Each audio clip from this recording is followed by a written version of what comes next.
This is Robert Curtis. Call me Chaplain Rob. I actually just give you a message today from I'm a dad. I got three sons, and I think Kenton Bashore with Mariners.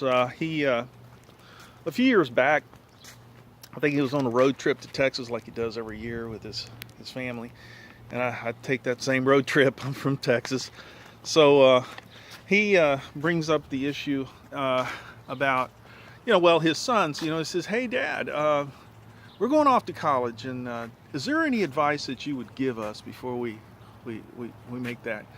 And I think Kenton was kind of surprised, being a dad, that his kids would do that, and I would be too, my sons, But I went on that road trip, and I listened to his tapes on, advice to a son, from a father to a son, and it was really good. It was helpful for me, and I encourage actually anybody out there that has some kids and they may confront that challenge themselves as a parent to get that series if you can. But I was in prayer about it, and the Lord I met Jack West out on the patio. I think he's in the recovery ministry, whatnot.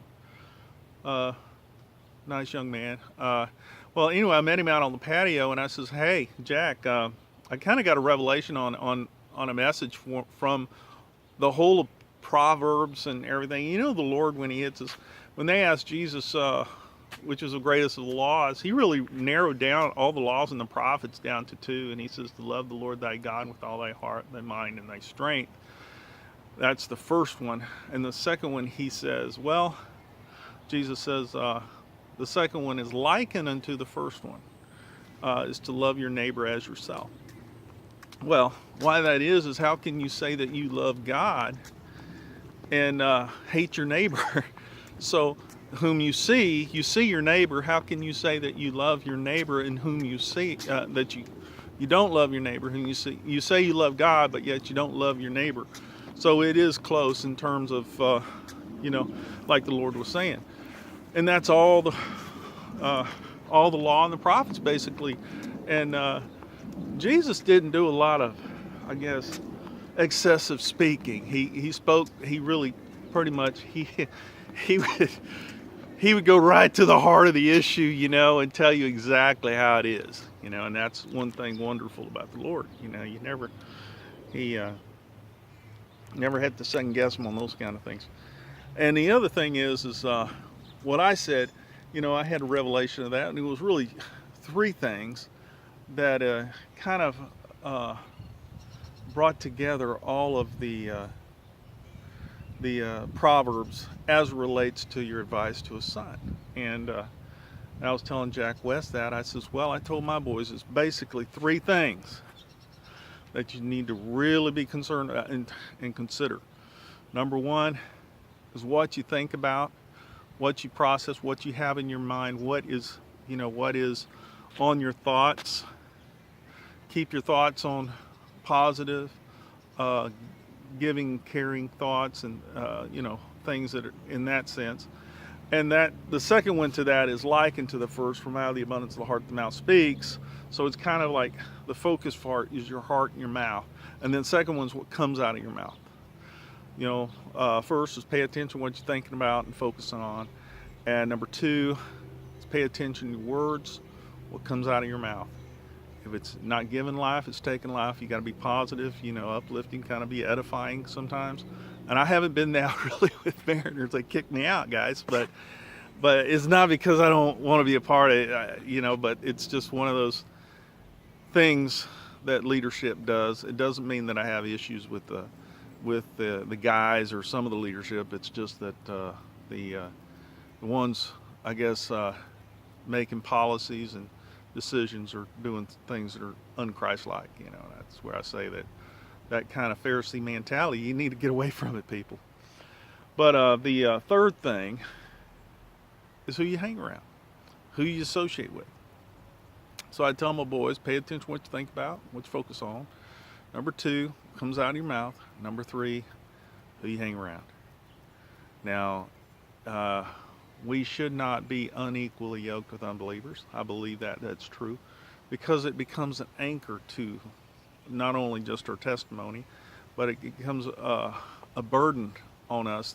That's there are times that we have burden, that we pray for those that are in need and stuff, but there is a point of not being yoked with unbelievers, hanging out at bars, or people that are real heavy on the profanity train. We shouldn't be indulging ourselves in that environment. So it's not just the people; it's the environment that is tied to them. And we can pray for them. We can be a witness to them. We can do a lot of things. But being unequally yoked, and you know that as a Christian, that sometimes you might walk into a room and you feel the strife and the tension might be around one person. I mean, it's there, and that's true. In the Word, it says, a child of God shall not strive. We should not be following ways of strife. So if you're around somebody who's real strifeful and everything, and I'm going to get to that with the alcohol thing. Having a glass of wine is one thing at dinner, but don't be filled with wine, whereas in excess. And I talked to my boys about that time, and there's a lot more spiritual things going on there with you ever notice people that are drinking alcohol and everything? A lot of times that's their lifestyle. A lot of them are always in a fuss. They're always in a fuss about something. They're always strife-ridden or whatever, and they feel more comfortable being in a fight than being at peace. And a lot of that comes out in that being in that environment that those people are in, as well as the alcohol involved. Now, that's overdoing it. I think alcohol, they say unleavened bread. When we partake of the unleavened bread, when the children of Israel were leaving, put your traveling coats on, and they ate the unleavened bread. The thing is, with the leaven is the yeast, and yeast representing sin is part of that. So you want unleavened bread so that it's pure. So as a symbology. Now, what's the waste product of yeast? It's alcohol. So, so is it any surprising thing that when people take alcohol, they kind of act crazy? So, trying to stay away from that as much as possible, or pare down on that significantly, and basically those are kind of the four elements there: environment and people.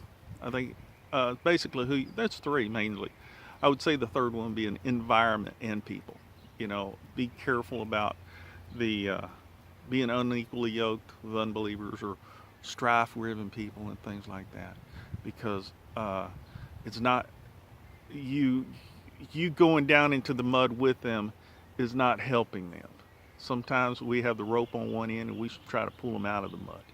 Okay, and I just want to give that little thing that something I told Jack on the patio one day, and I don't know if he remembers or whatever, but it was a little note from in a synopsis of what Kenton covered on that tape series of a father going to Texas with his sons, advice to his sons, and I still encourage you guys to get it. And this was kind of a Cliff Note version of that, I guess. And y'all have a blessed day. And this is Chaplain Rob. And thank you very much.